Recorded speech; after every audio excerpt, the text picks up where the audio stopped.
Well, thanks for being with us here on Morning Live. The Department of International Relations and Cooperation is hosting a BRICS Ministers Breakfast ahead of the BRICS Summit, which starts in Johannesburg tomorrow. So SABC News International Editor Sophie Mokoena is she's covering this event for us.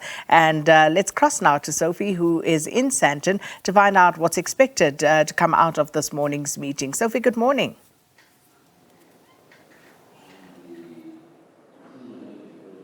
Well, of course, we are coming live here at DERCO. As you are aware that South Africa is hosting the BRICS Summit.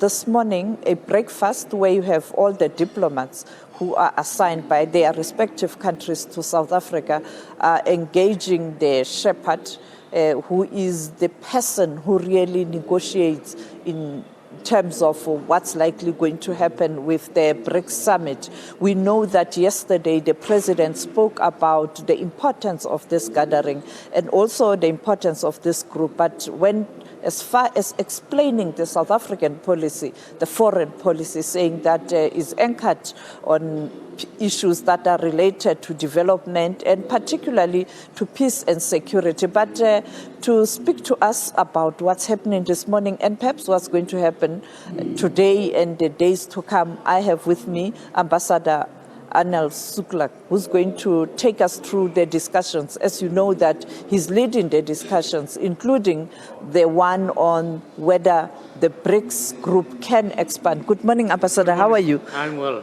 Countdown? Yes, it is. We're already into the summit.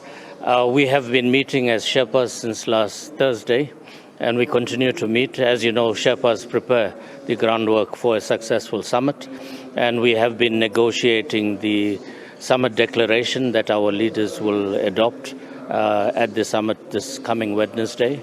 And the summit declaration, Johannesburg 2, as you recall, we had Johannesburg 1 in 2018, so therefore we're referring to it as Johannesburg 2, will cover all areas of cooperation of the BRICS partnership, the political and security, the economic finance, as well as the people-to-people and social dimensions. We also will be convening tomorrow the BRICS Business Forum, and this summit is significant because it's the first time in 4 years we are physically having a summit post-pandemic period. The Business Forum tomorrow provides an opportunity not just for BRICS country private sector to gather, but also for the African continent and the private sector from Global South as well. So a large number of countries have converged on South Africa, and the business sector will look at deepening economic interaction, trade opportunities, investment opportunities, partnership, and close to 1,000 business people will be meeting tomorrow. And our president and the other BRICS leaders will also be addressing the closing session of the business summit.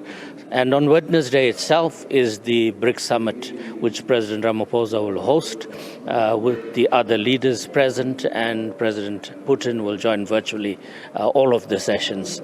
Now this year, of course, we have chosen as our theme BRICS and Africa, Partnership for Mutually Accelerated Growth, Sustainable Development, and inclusive multilateralism. Ambassador, the issue of the expansion, you were engaged in discussions in terms of finalizing the position on the expansion. How far are you? Are you ready to present before foreign affairs ministers who will then present to heads of state and government? Yes, we have been deliberating on this issue since the beginning of our presidency. We've had several meetings at the level of Sherpa, Sous-Sherpa. We'll be finalizing our report later today as Sherpas. And our foreign ministers are expected to meet tomorrow to consider our report on expansion. And our leaders will thereafter look at the recommendations of our foreign ministers. And I'm sure there will be an announcement on expansion at the summit. Thank you for your time, Ambassador. That was the ambassador talking to us in terms of the work that he is doing, but also looking at what's going to happen in relation to the start of the summit. And as we pointed out, I think of interest is to see whether the foreign affairs ministers will be able to agree to what is presented before them in terms of the expansion and then taken to heads of state and government to finalize. But we know that today the president of Brazil will be arriving, and later today the president of China will be arriving. He will be on a state visit in South Africa. I'll be in conversation with the representative of Brazil after 7. Back to you in studio. And that, of course, SABC News International editor Sophie Mokoena in Sandton there at the BRICS Summit that will be hosted, the 15th edition of it here in Johannesburg starting tomorrow. And incidentally, some people were just asking about heads of state, and Sophie indicating there that some of the heads of state will be arriving today. And so we'll keep you up to speed with the developments there.